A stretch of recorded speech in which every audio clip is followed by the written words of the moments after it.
안녕하십니까.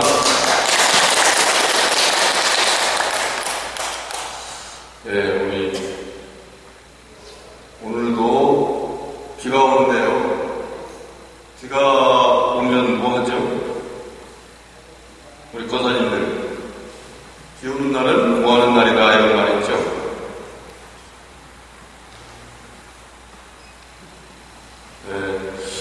일반적으로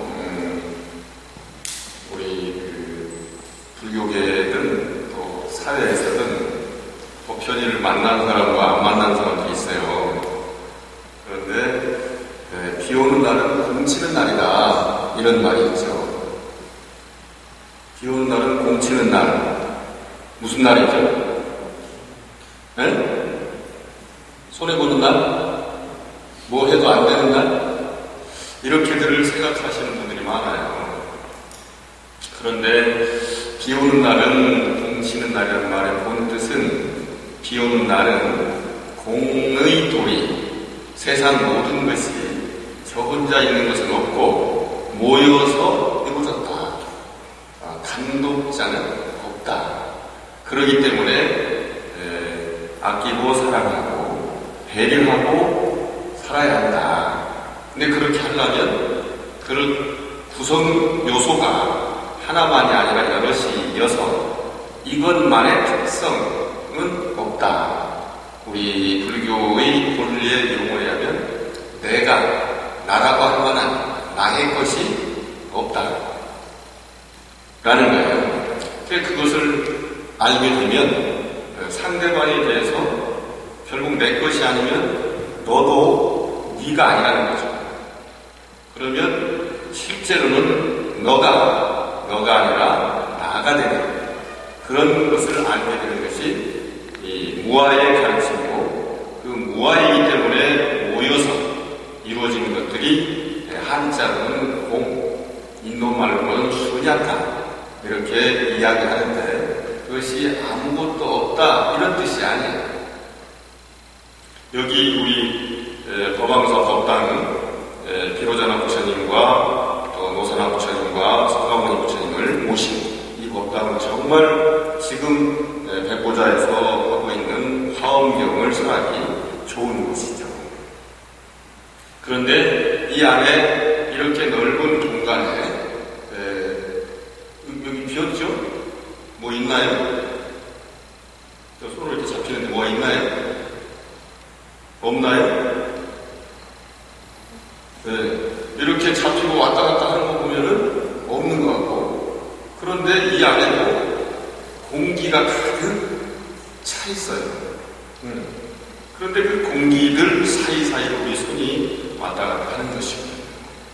그래서 이 법당도 이 기둥도 있고 천장도 있고 부처님도 계시고 또 보살님도 계시고 여러 법기들도 있지만 그들이 다 모여서 우리 법당의 비로전, 대적광전 이렇게 이름을 해서 우리 삼신 부처님을 모시게 되죠. 그렇기 때문에 그들 모두가 뭉쳐서 하나의 법전이 되는 것이다. 그래서 그러면 비로자나 부처님만 계시냐? 아니다, 노사나 부처님도 계시다. 거기다가 서가모니 부처님도 계시다. 이렇게 모여서 전각이 이루어지는 것처럼 이 안에는 가득 찬 빔이 있고 헐렁한 창이 있습니다. 그것을 공이라고 하는 것이다. 그리고 우리 몸만 해도 요즘 그런 말 있죠? 스님이 목욕탕에서 이렇게 면도날로 이발하는 걸 보고 중이 제 머리 깎네. 그런데 그 내용은 머리카락을 깎는 그런 기능만을 이야기하는 게 아닙니다. 머리카락 깎고 승복 입고 있다고 해서 그 사람이 스님이 아니고 은사 스님께 계를 받고 계명을 받아서 이제 승려로서 수행하라 라는 허락을 받아야, 그래야 스님이란 뜻이 중이 제 머리 못 깎는다 라는 말이 있는 거예요. 즉 머리를 깎았다고 스님이 아니고 계를 받고 스님 생활을 해야 스님이라는 말이 들어있는 것처럼 이 우리 모든 것들이 머리카락에서부터 저 발끝까지가 모여서 나라고 하는 것이 생겼습니다. 또 나라고 하는 이름이 생기는 거죠. 제 이름이 거편인데 호는 우상입니다. 우리 주스님께서 저를 열심히 설명해 주셨지만 꽤 오래된 이야기입니다. 지금의 저는 또 다른 부분이 있어요. 제가 어저께 혹시 해외에 가시면 인천국제공항을 드나드시잖아요. 인천국제공항에 법당이 있습니다. 아시나요? 가보셨나요? 바빠서 또는 몰라서 못 가신 분들이 계세요. 인천국제공항도 1터미널이 있고 2터미널이 생겼습니다. 그런데 1터미널에도 지하철역에서 내리면 직통, 서울역까지 바로 가는 직통과 또 몇 군데 들려서 가는 일반 열차가 있는데 일반 열차 타는 쪽으로 돌아가면은 거기에 종교실이 있고 종교실 가운데 불교실이 있습니다. 전리문 광제사라고 하고요. 2007년도에 열었어요. 그런데 이 터미널이 올해 문을 열고 그리고 대한항공 등 세계 국적기 항공사만 그쪽을 이용하는데 거기에도 사람들이 아주 많이 살고 있고 드나들고 그렇기 때문에 부처님의 가르침이 꼭 필요하다라고 해서 어저께 세계소론이라는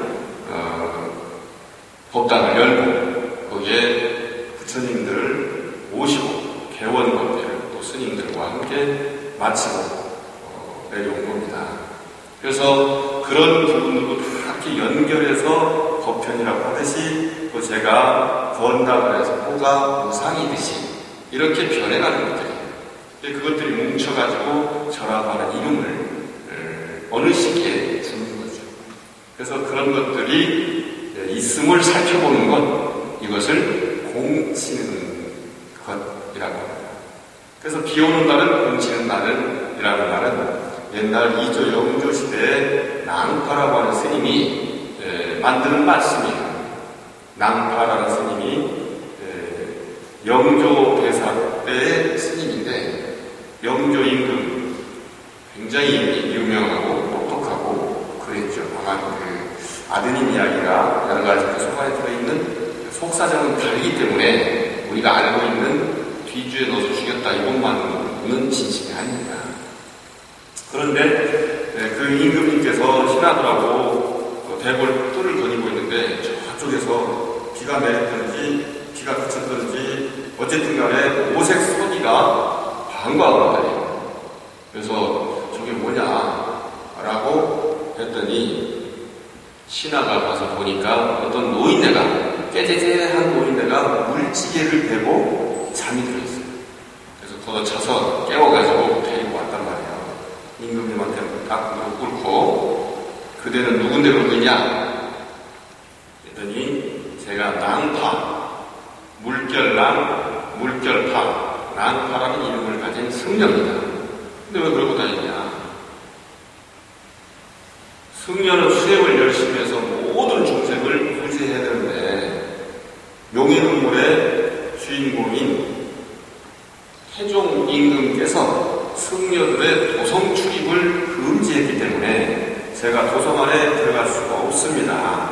그래서 성 밖의 중생들은 제가 구제할 수 있는데 성 안의 중생들 구제하려니 변장이 필요해서 변장을 하고 물지개를 치고 바깥에 있는 맑은 우물물을 길러다가 팔아주면서 그때 부처님 가르침을 전합니다. 그 말 들어보니까 굉장히 멋지지만 위험한 얘기예요. 도성의 출입 금지령을 어겼기 때문에 잡히면 죽을 수도 있지 않습니까? 그런데 이런 일을 했다니 도대체 당신이 가르치려고 하는 그 불교가 뭐냐?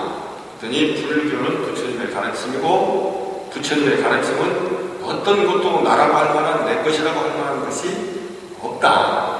그리고 그것들이 조금씩 모여서 이루어졌기 때문에 시절 인연이 다해가면 흩어진다.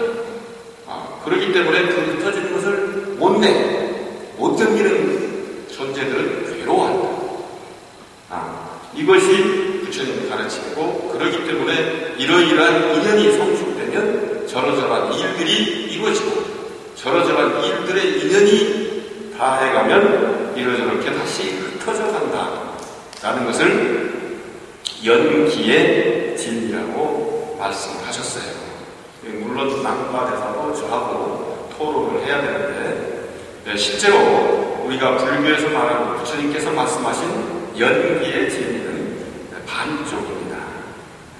그 연은 중생이 생긴 그런 원인과 결과를 설명하는 것이고, 그 연기소를 끝까지 다 보시면 12연기도 부처님께서 유전물을 처음에 설하시고 누구는 삼키셨고, 그리고 환멸무이라고 해서 연기가 쓰러지는, 즉 중생의 상태가 없어지고 열반의 상태, 해탈의 상태, 청정의 상태, 부처의 상태를 이루는 그런 가르침을 주십니다. 어쨌든 간 이런 가르침을 쭉 영조들과 함께 말씀을 드렸더니 오 대단하다. 그러니까 임금만 있으면 되는 것이 아니고 백성이 있어야 임금도 의미가 있구나. 아내가 있어야 남편도 의미가 있구나 라는 말씀인데, 우리 거사님도 말고 고사님께 여쭤볼까요? 어머니라는 이름을 언제부터 얻게 됩니까? 엄마, 어머니. 그러니까 아들, 딸이 생길 때부터 얻어요. 그러면 엄마, 아버지가 중요해? 아들, 딸이 중요해? 질문이 좀 묘하죠? 네. 실제로는 우리가 효를 강조하는 입장에서는 늘 어머니, 아버지 말씀을 먼저 했습니다만, 어머니, 아버지라는 이름 자체가 아들, 딸이 없으면 생기지 않는 이름이에요. 이렇게 불가분의 관계에 있습니다. 그런데 이제 제가 이런 말씀도 좀 조심스러운 것은, 아기를 안 낳은 분도 계시기 때문에 조심스럽게 말씀드리지만, 낳았다는 걸 전제로 한다면 어머니, 아버지라는 이름도 아들, 딸로부터 나왔으니 아들, 딸이 굉장히 중요하다는 생각도 해야 합니다. 그런 연기의 법칙 이야기를 듣고서 영조대왕이 이거 너무 좋은 가르침을 주셨으니 내가 선물을 하나 드리려고 하니 소원이 있으면 말하라. 그러니까 남과대사가 소원 없습니다. 출가했습니다. 뭔 소원이 있겠습니까? 그러지 말고 말하라.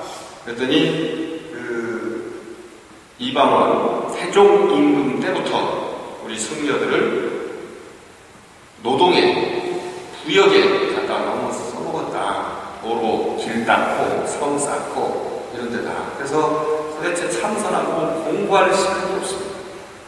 그러니 비오는 날만이라도 공의 도리를 다스리는 마음을 닦는 날로 정해준다면 정말 좋겠습니다 해서 그때부터 비오는 날은 공치는 날이 됐다 하는 겁니다.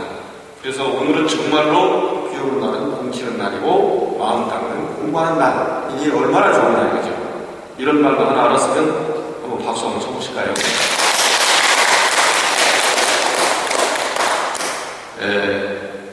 서론이 좀 길었는데요.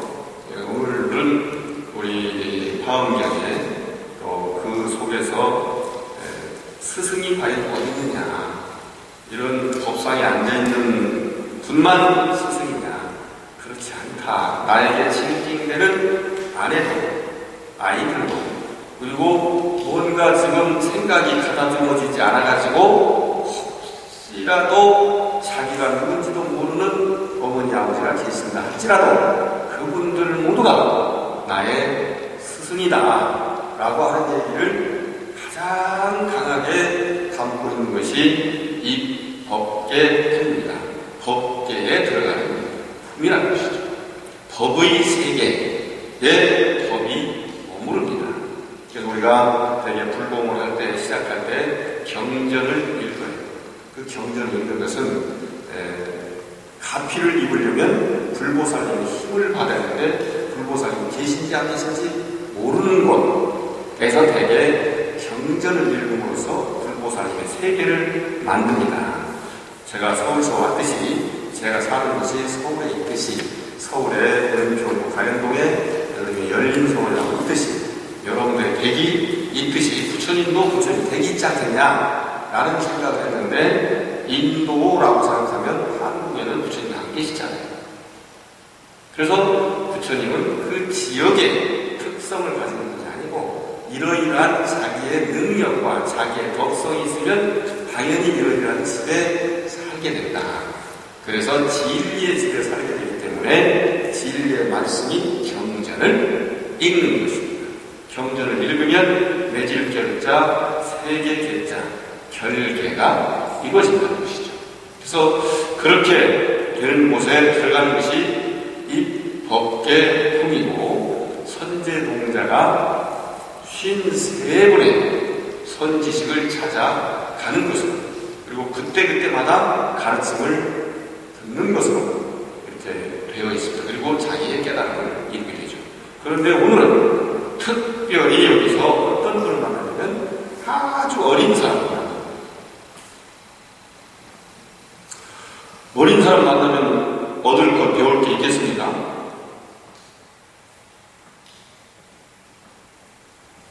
요즘은 어둡지 않아가지고 밤에도 24시간 다 밝아가지고 어디 산에 가도 무서운 데가 없어. 귀신도 안 나온대. 그런데 산길을 가다가 밤길을 가다가 무서울까봐 어린아이를 데리고 갈 때도 있을 거예요. 그러면 혼자 가는 것보다 훨씬 안정이 됩니다. 무섭지 않아요. 그리고 쬐끄만 강아지, 큰 개가 아니라 쬐끄만 강아지나 고양이를 안고 데리고 가도 무서움이 사라집니다. 어린 아이에게서 그런 것을 볼 수가 있죠. 그리고 여러분들도 많이 아시고 계시는데 충청남도 논사의 단축사라고 거기에 이륵 부처님 또는 보살님을 모실 때의 이야기를 보면 굉장히 큰 바위 돌로 새겨서 모신 부처님이거든요. 근데 그 큰 부처님을 옛날에 기중기도 없는데 어떻게 모셨느냐라는 얘기에 보면 꼬마들이 꿈에 나타나가지고 우리 미륵 부처님 모시는 놀이하자 그러면서 모래를 싸가지고 반쯤 그렇게 올리고 또 모래를 더 싸가지고 중간 위쯤 올리고 또 모래를 더 싸가지고 꼭대기까지 올린 다음에 다시 모래를 쌓아 해치니까 전체 큰 부처님을 세울 수 있었다라는 걸 보고 스님이 그 어린아이들을 보고 배운다고 하는 이야기가 우리들한테 전해지고 있지 않습니까? 그렇게 하나요. 그리고 이 자리에 계신 보살님, 도사님들은 연세가 많이 들어서 슬기롭지만 연세가 많이 들어서 때도 좀 묻었어요. 이익을 좀 챙기려고 하고 그런데 어떻게 보면 이익 챙기려고 하면 할수록 오히려 나에게서 이익이 떨어져 나가는 수가 있어요. 근데 이익을 챙기지 않으면 많을수록 또 이익이 많아질 수가 있어요. 그게 아까 제가 자기 이름도 기억 못하는 어머니 아버지가 계실 수 있다고 했는데 어떤 분이 처음에 극락에를 봤더니 극락에는 전부 다 그렇게 어리석고 자기 이름도 모르고 내가 뭘 해야 되는지도 모르는 사람들이 있더라. 그래서 보니까 저분들이 어떻게 해서 극락에 오셨을까 봤더니 점심시간 돼가지고 밥이 다 들어왔는데 전부 다 자기 입으로 넣을 줄을 몰라. 그래가지고 하면서 상대방한테 이렇게 주니까 전부 다가 먹더래. 그런데 지옥에 갔더니 그야말로 S대학교 나오고 S것을 다니고 이런 분들만 왔더라는 거죠. 그래서 저 사람들이 왜 지옥에 왔을까 봤더니 또 점심시간에 식사가 나오는데 전부 다 머리가 좋고 힘이 자기가 먼저 먹으려고 하다가 결국은 하나도 못 먹더라는 거죠. 그래서 이 깨달음에 이르는 길 속에는 반드시 그런 박사를 하고 높은 자리에 오르고 그런 사람들도 필요하지만 그렇지 않은 사람들도 전부 다 쓰임새가 있다. 우리나라 담장을 보면 네모 바르게 쌓아진 벽돌이나 돌만 있지 않고 조그만 거, 구부러진 거 이런 모든 돌을 다 썼고요. 우리 사찰의 기둥을 보면 여기처럼 넓게 지어가지고 멋지게 된 데도 있지만 꼬불꼬불한 기둥을 그대로 쓰는 데도 있습니다. 이 모든 게 필요한 얘기예요. 그래서 오늘 주제는 251쪽에 한번 교재해 보시죠.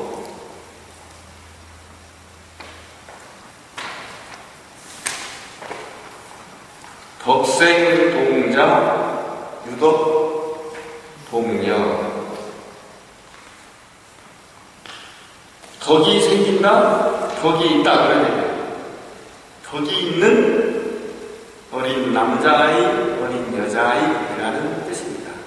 그런데 덕이라는 것은 만든다고 해서 새로운 것이 아니고 속에 저절로 우러나오게 되어 있습니다. 이 덕에 관해서 우리가 하나 더 생각할 것은 석가모니불, 그리고 아미타불, 약사의불, 관세음보살, 지장보살 이분들을 열심히 명호를 부르는 것을 석가모니불 정근, 정진 이렇게 얘기하는데 그 이름을 부르면서 계속적으로 그분의 덕성을 생각하는 것이 아주 중요합니다. 그래서 부처님 같은 경우는 초기 불교에서는 9가지 덕이 있다고 했고 대승 불교에서는 열의 10호라고 해서 10가지 덕을 이야기합니다. 그런 덕이 있어요. 그런 거 마찬가지로 우리 어린 남자아이와 어린 여자아이에게는 어떤 것을 공부를 하느냐라고 했더니 그 둘이 선제에게 이야기합니다. 우리는 보살의 해탈을 증득하였으니 이름이 환과 같이 헛개비와 같이 머무릅니다. 이 해탈을 얻었으므로 모든 세계가 다 환과 같이 머무르는 줄을 보라니 인연으로 생겨난 까닭이며 모든 중생이 다 환과 같이 머무나니 업과 업내로 생겨난 까닭이며 모든 세간이 다 환과 같이 머무나니 우명과 존재와 욕망 등이 서로 인연이 되어 생기는 까닭이며 내지 모든 중생의 생멸과 생로 병사와 우비고래가 다 환과 같이 머무나니 허망한 분별로 생기는 까닭이니라. 이 내용이 뭐냐면 12연기를 이야기하고 있는데 12연기에 의해서 중생이 생겨난 것은 전부 다 어리석은 허망한 헛개비 같은 것이다. 그래서 우리는 현재 현실적으로 존재하는 것은 분명하지만 그 안에는 아까 공돌이에서 본 것처럼 그거라고 할 만한 것들이 없다는 이야기를 하고 있습니다. 그래서 그 부분이 우리 덕생동자 유덕동녀에게 배운 내용입니다. 그래서 여러분들이 그 부분을 봤을 때 왜 그러면 어린아이한테 이걸 배우겠느냐라고 하면 어린아이들은 뭘 좋아하죠? 신비하고 신기한 걸 좋아합니다. 장난감을 좋아하고 그리고 판타지 같은 만화나 영화를 좋아합니다. 요즘은 우리들도 어린아이가 됐는지 신과 함께 제가 투도 봤는데 재미더라고요. 그래서 그런 것들이 바로 어린아이의 특성에 맞게 꾸며놓은 것입니다. 그래서 그렇게 공부를 했더니 다음 단계에 가서는 그럼 누구를 만나겠느냐라고 해서 미륵보살을 만나게 됩니다. 252쪽 좀 보실까요? 미륵보살은 지금 현재 도솔촌 내원동에서 수행을 하고 계시다고 그럽니다. 그리고 그리고 56억 7천만 년 뒤에 우리에게 오신다고 그랬는데 저는 그 56억 7천만 년은 잊었으면 좋겠다. 곧 오실 것이다. 56억 7천만 년이 많이 지나가서 56억 6,999만 년 지나고 그 중에 또 9,999년이 지나서 어쩌면 내년에 미륵보살이 오실지 모릅니다. 그런데 그 미륵이라는 말은 인도말로 마이트레아이고 이것은 산스크리트어고 빨리어는 메타라고 합니다. METTA 우리말로 해보면 사랑이라는 뜻입니다. love 사랑이라는 뜻입니다. 그런데 이 미륵보살님은 사랑을 실천하는 분이어서 우리가 예경할 때 자시 미륵불이라고 이야기합니다. 사랑 자자 자시. 그 사랑이라는 것은 뭐냐?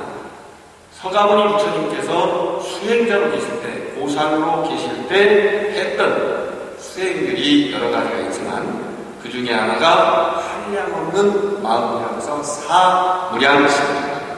사무량심은 사랑과 연민과 기쁨과 평온함이에요. 그것을 한자로 하면 자, 비, 히, 사랑. 인도말로 하면 მეტ다, 까누나, 우디따, 우베따라고 하는데 나머지 것은 다음에 말씀드리고 하고 자, 사랑, 메다 이 이야기의 최대로 확장된 인격이 바로 미륵 부처님입니다. 근데 묘하게도 미륵 부처님 이야기가 메소포타미아 지역으로 가면 메티아가, 팔레스타인 지역으로 가면 메시아가 되었습니다. 우리 불교의 가르침이 연관된 그리스도교 쪽에서도 사랑의 구세주가 오시는 것을 믿는데 그 이름이 메시아, 메티아, 메타가 어원이 같은 사랑이라는 뜻입니다. 그 이야기는 지금 우리가 21세기 또는 22세기까지 바라본다면 후대 가장 위대한 지도자는 다른 존재를 인정하고 배려하고 사랑하고 아끼는 덕성을 가져야 한다는 것을 의미하고 있습니다. 부처님 가르침 속에 이런 내용들이 아주 멋지게 들어 있습니다. 253, 54, 55까지는 그저 만나면서 들을 수 있는 이야기이고 256쪽을 보세요. 미륵보살은 천재 동자의 정수리를 만지면서 개성으로 말씀하십니다. 착하도다 참된 불자여 모든 근을 챙겨하여 게으름이 없으니 오래지 않아 모든 공도 부족하여서 문수보살이나 나같이 되리라 이렇게 말씀하세요. 사실은 이제 입법 개품을 맨 처음 시작할 때 근본 법문 이야기를 할 때 말씀하십니다. 힘들다고 피곤하다고 부처님 가르침을 배우는 것 또는 선지식을 찾아가는 것을 힘들고 피곤하다고 하는 그런 마음을 갖지 마라. 그리고 혹시 제가 여러분 설명드린 이 말이 좀 어렵나요? 쉽지요? 그러면 이해가 잘 되니까 쉬워. 별거 아니구만. 이렇게 생각하는데 그러면 안 됩니다. 그런데 제 얘기는 굉장히 쉬운 말이긴 하지만 그 속에 들어있는 뜻이 있다 보니까 또 혹시 어렵다라고 느낄 수 있는데 저걸 내가 어떻게 해. 그런 생각 갖지 말라고 하는 말씀을 하세요.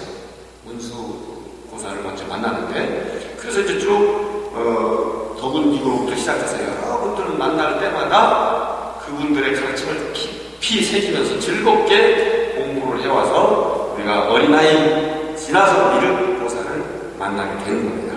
그런 이야기를 할 때 눈으로, 귀로, 코로, 혀로, 피부로 그 다음에 지각 기관인 마음으로 모든 근들을 한때라도 공부하는데 게으름이 없어야 된다 라는 것이죠. 그럼 어떻게 책상 앞에 앉아 있어야 되나? 이렇게 생각하실지 모르지만 진리는 지식은 책 속에만 있는 것이 아니기 때문에 그것만 생각하실 필요가 없습니다. 그러면 또 방석에 앉아서 참선만 해야 하느냐? 참선하는 것 대단히 소중하지만 참선하는 것은 앉아있는 것이 아니라 그 속에 들어있는 어떤 일 속에 들어있는 의미를 새기는 것이 대단히 중요합니다. 우리가 한 사람을 만난다는 것은 대단히 소중한 것이다. 엄청난 일이다. 실로 엄청난 일이다. 왜냐하면 그의 일생이 다가오기 때문이다 라는 시도 있습니다. 그래서 어떤 일이나 어떤 사람을 볼 때마다 그 속에 저건 혹시 마음에 들지 않으면 내가 받아들이지 않으면 되고, 마음에 든다면 마음 속에 새기거나 메모라도 해서 언제나 내 일에 도움되게 하면 그것이 진짜 공부고 선지식을 찾아가는 것입니다. 그러고 나서 마지막으로 어떤 분 같은 분을 만나느냐라고 얘기할 때 문수보살이나 나같이 되리라라고 미륵보살께서 말씀하시는 거예요. 문수보살의 특징이 뭡니까? 특기가 지혜, 슬기, 그렇죠? 네. 그런데 문수보살이 나라면 미륵보살은 어떤 거라고 했죠? 사랑, 자비라고 했지 않습니까? 즉 슬기와 사랑이 거의 동급이다, 같은 거다 라는 거죠. 내가 지금 현재 살고 있는 나의 가족, 나의 아들, 딸을 만들 수 있게 만든 남편이나 아들, 딸을 낳아준 아내나, 그리고 그들로 인해서 이루어진 어머니, 아버지, 아들, 딸, 이런 가족들이 정말로 내게 소중한 것을 알아야 사랑합니다. 그리고 안다는 것은 슬기롭다는 것입니다. 부처라는 말의 뜻이 아는 사람이라는 것입니다. 그래서 그런 분을 마지막에 가서 만난다는 의미를 개성으로 이야기하고 있는 것입니다.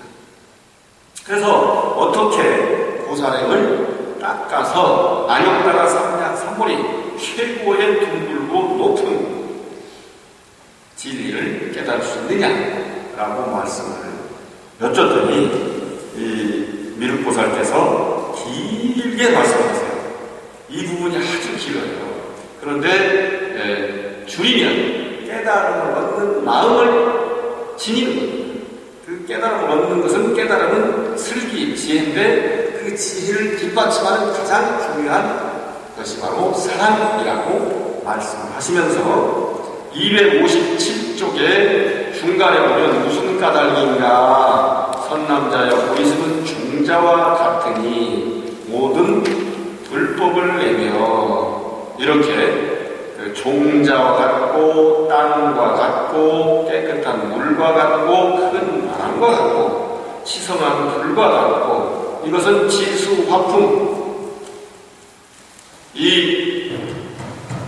얘는 딱딱한 나무로 되어 있잖아요. 그 나무 같은 것들이 딱딱한 성분은 흙이라고 합니다. 그런데 이게 흙이 흙만으로 이루어져 있지 않아요. 이번에 인도네시아에 쓰나미가 왔는데 물과 섞여져가지고 전체가 그냥 한꺼번에 쓸려서 하나씩 하는 게 아니라 전체 덩어리가 돼가지고 연결돼서 무너지는 걸 보셨지 않습니까? 그렇게 이 흙의 성분 속에 유지하려고 하는 딱딱한 성분도 있지만 거꾸로 무너뜨리려고 하는 뾰족한 성분이 있어요. 그리고 물 속에는 깨끗하게 씻는 그런 성분도 있지만 또 자라게 하는 성분도 있지만 썩어버리게 하고 오히려 그것 때문에 더럽게 하는 그런 성분이 있습니다. 이런 것 속에서 우리가 뭘 찾아낼 수 있냐는 것을 지금 말씀해 주시는 것이 지수화풍 등을 말씀하셨고 이렇게 큰 길 등 해가지고 100가지를 말씀하시는 듯 하지만 숫자를 세어보니까 97가지 이야기를 말씀하세요. 그 내용이 계속 나옵니다. 보리심 부분이 262쪽까지 나옵니다. 보리심. 이 보리심은 한량없는 공덕을 성취하노니 중요하게 명체를 들어서 말하면 모든 불법의 공덕과 평등하느니라. 즉 부처님의 모든 가르침 어디를 지향한다? 깨달음을 지향한다. 그런 말씀인 거죠. 그래서 이렇게 어떤 중생이 아니따라 삼맥삼보리신 최고의 평등하고 위 없이 고르고 높고 그런 깨달음을 얻으려고 하는 마음을 낸다면 훌륭한 공동의 법을 얻게 되어 있다라고 하는 겁니다. 그래서 어떻게 보살을 배우고 그 보살도를 닦느냐고 물었으니 비로자나 여기죠. 비로자나 장엄자 대누각에 들어가서 두루 관찰하라. 곧 보살을 배워서 한량없는 공덕을 성취하리라 라고 말씀을 하십니다. 그때 선제동자가 오른쪽으로 도운다는 얘기가 그 262쪽 밑에서 하나 둘 셋 넷 다섯 여섯 일곱 여덟 줄에 나옵니다. 선제동자는 공경하여 미륵보살을 오른쪽으로 돌고 여쭈었다. 저희가 수하고 있는 가사, 또 부처님들이 수하고 있는 가사가 전체를 가린 게 있고 한쪽을 여는 게 있어요. 실제로는 배우는 학인이 겸손한 자세일 때, 그 다음에 뭔가 잘못했을 때 잘못을 뉘우칠 때 오른쪽을 열게 되어 있습니다. 그런데 이런 분들이 이 오른쪽을 열고서 그쪽을 그 가르침을 주시는 분과 그 다음에 뉘우치는 참의 대상이 되는 분께 보여주면서 도는 것이 오른쪽으로 도는 것입니다. 그리고 그거에 맞춰서 돌았다가 이렇게 모습을 하는 것을 우요삼잡이라고 하고, 그것을 제가 속해 있는 종단의 해고종 스님들이 저는 잘 못하지만 바라춤, 나두춤 할 때 우요삼잡하는 것을 보여줍니다.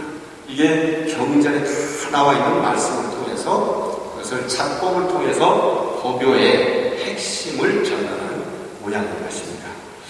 그래서 오른쪽으로 돌고 어떻게 들어가느냐라고 했더니 이렇게 하니까 문이 싹 열리고 들어간다고 해요. 이 손가락 얘기가 잘 나오고 그 다음에 몸을 폈다가 구리는 부분들이 나와요. 아까 그 삼매 얘기할 때도 사자 빈신 삼매라고 하시는데 실제로 사자가 다른 짐승을 잡으려고 가면은 이게 그냥 누워있다가 바로 뛰어나갈 수 있는 그런 자세로 누워있어요. 그리고 자기가 친 경우만 네 발을 뒤집고 눕지 다른 데는 그렇게 눕지 않습니다. 그래서 우리 부처님도 사자처럼 오른쪽 옆구리를 땅에 대고 누워 계셨다고 하는데 저는 팩트는 아니라고 봅니다. 즉 사자처럼 일하는 것에 방점을 두고 그 이야기를 했을 것이라고 저는 생각을 합니다. 어쨌든 간에 그 내용들을 보시고 보면은 누각을 보니 크고 넓기가 한량없어 허공과 같고 아승지 보배로 땅이 되고, 여기에 아승지 또는 아승기라고 하는 것은 숫자 개념입니다. 굉장히 많은 것이죠. 10에 몇십 승 된다고 하는데 저는 그것을 하나하나 숫자로 설명하고 싶은 것은 아닙니다.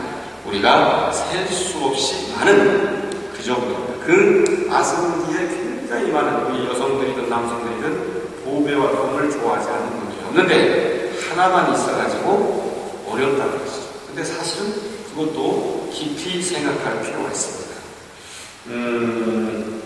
요즘 이제 세계적으로 이것저것이 복잡한데 이란, 이라크 지역들 있죠. 시리아, 요르단 그런 쪽이 있죠.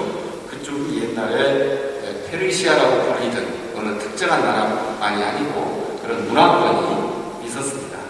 그런데 그리스나 로마에서 배를 타고 건너가지고 착취, 약탈해서 보배를 가져가요. 그 보배를 엄청 가져가요. 배마다 실어가지고 가져가는데 거기에 현인이 임금한테 말합니다. 그만 가져오게 하소서. 아니 왜 그래? 이렇게 좋은 걸 왜 그만 가져오라고 얘기하느냐 했더니 드물어야 귀해야 값이 나가는 것이지 아무리 다이아몬드라도 많으면 값이 안 나가는 것입니다. 라고 했다고 하는 이야기가 있어요. 그런데 페르시아는 그 당시에 그런 값진 보석, 광물도 있지만 그것을 가공할 수 있는 능력이 기술이 문화가 발전했다는 그런 의미가 들어있습니다. 어쨌든 보석도 많으면 의미가 적어진다 하는 것들이 있는데 여기는 굉장히 많은 보석으로서 꾸며가지고 아름답다는 이야기가 나오고 거기에 나와 있는 단기, 일산, 영락, 그 다음에 도배 풍경, 도배 자리, 도배 휘장, 새, 도배 꽃, 나무 이런 것들이 전부 다 아승기의 숫자로 있다고 그렇게 얘기를 하고 있습니다. 이런 누각 속에서 미륵보살이 신통한 힘으로 자기 몸속에 있는 모든 누각 속에 들어와야 있음을 보고 가지가지 불가사의하고 자제로운 경계를 보았다라는 말씀이 263쪽 밑에 나옵니다. 그리고 264쪽을 넘어가면 첫째 단락 밑에 두 번째 단락 미륵보살이 처음에 자신 삼매를 증득하고 그 후에 자씨라고 부르던 이를 보기도 하고 미륵보살이 묘한 행을 닦으며 바라미를 만족하던 일을 보기도 하고 열의 다른 경법을 보하며 대법사각에서 무생이 태어나면 괴로움이 시작되기 때문에 태어나지 않는 무생이를 얻고 보리의 수기를 받던 일을 보기도 하고 절망 등 여러 가지 몸이 돼서 대중을 위해서 법을 설하는 보기도 했다라는 부분이 나오는데 가장 중요한 것이 자신삼매, 사랑의 마음을 갖는 거기에 집중하는 그것이 삼매입니다. 사랑이 있으면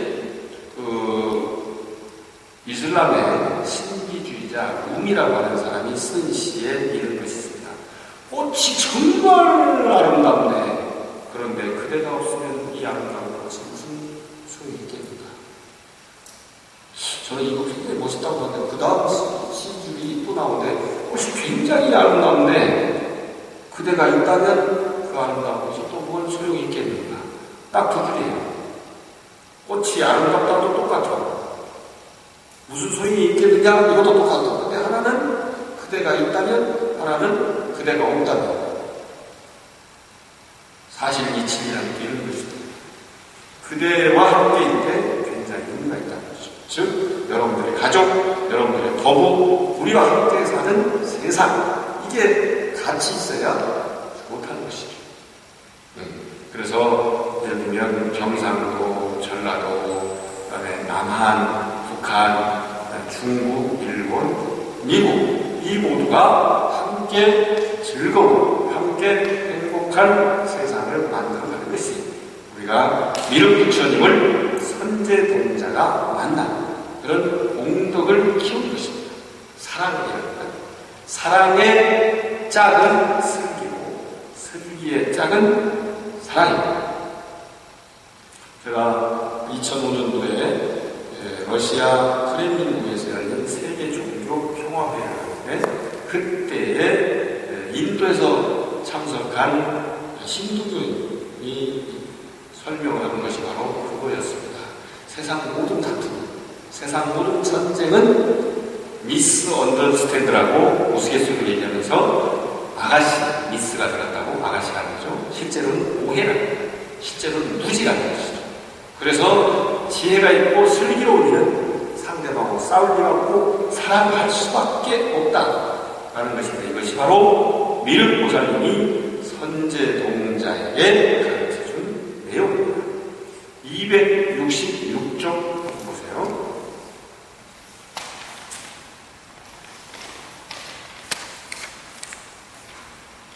선제동자가 미륵보살님이 가지신 해탈매 그런 이름을 여쭤봤더니 3세의 모든 경계에 들어가서 잊지 않고 기억하는 지혜로 장엄한 광이라고 말씀을 하십니다.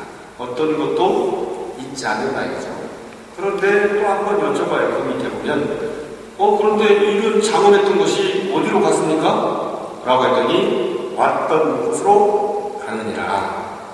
그랬더니 어디서 왔냐? 또 여쭤봐요. 그랬더니 보살의 지혜에 신통한 힘으로부터 와서 보살의 지혜에 신통한 힘을 의지하여 머무는 것이기 때문에 간 곳도 머무는 곳도 모인 곳도 아니고 항상 찬 것도 아니어서 모든 곳으로부터 떠나갔다 라고 하니까 그런 훌륭하신 우리 미륵보살님은 어디서 오셨습니까? 라고 여쭤보니까 예를 들면 도솔천 외원궁으로부터 왔다, 아니면 진리에서 왔기 때문에 오고 간 게 없다 라고 말씀하실 수 있는데, 실제로는 그렇지만 우리 동네가 없으면 우리는 느낄 수가 없죠.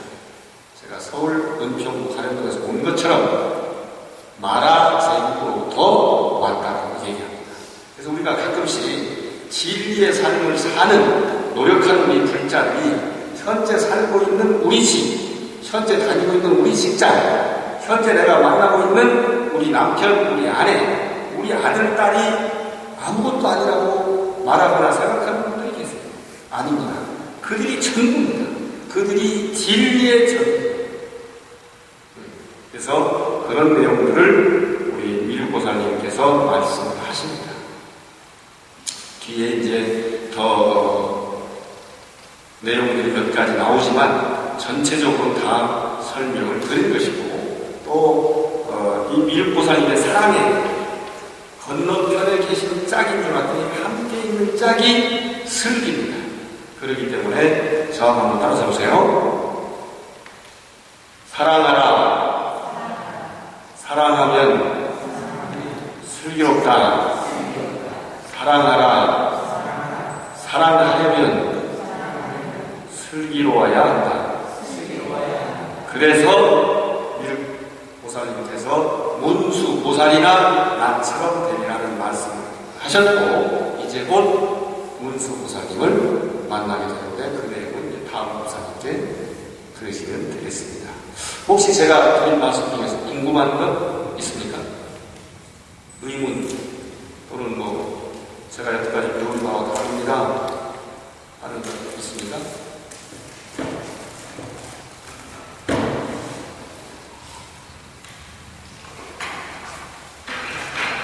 네, 모든 경전이 다 훌륭한 말씀으로 거듭하지만 화음이야말로 화려한 장엄이고, 그리고 모든 꽃들이 잡초에서 피어난 꽃도 아름답고, 꽃에서 피어난 꽃도 아름답고, 나무에 피는 꽃도 아름답고, 실제로는 우리 모두가 꽃입니다.